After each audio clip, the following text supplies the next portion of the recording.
Hey guys! Dito naman tayo sa aking mountain adventure.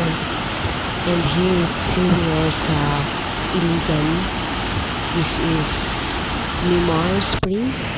Favorite ko talaga ito dito kasi sa lahat ng swimming pools dito, spring pools dito. Ito kasi yung may fresh talaga na water. Talagang meron silang, ayan, saan talaga nanggagaling yung water, diba? Fresh na fresh. So nandiyan ako sa pinaka-top. The place is wide, di ko lang talaga na-video lahat, but yeah, napakalawak ng place. Meron siyang malalaking pool sa baba.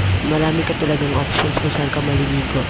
And then the entrance fee is just 100 pesos. So sulit na yun, di ba? Yung swimming pool, yung tsaka malinis, tahimik. Yung part na yan, nasa pinaka-top siya. So sobrang tahimik ko ng tao. So gusto ko talaga yan dyan. Nagsisim ako. Tapos mababaw lang yung hindi naman siya ganun kalalim. Tapos talaga natural siya kasi yung mga bato-bato pa sa ilalim. Nilagyan lang yung semento sa gilid.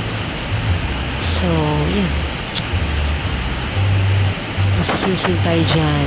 Ayan, ginigilaw na kasi ako dyan. Pero sarap sa piling.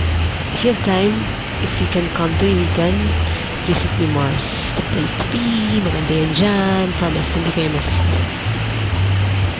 Talagang sulit yung vibe. And the other places as well, maganda rin naman. Pero dyan yung talaga yung favorite ko sa Mars. Like, how many times na bumabalik-balik ako dyan, di ako nagsasawa. Kasi talagang nafe-feel mo talaga yung nature. Yun lang.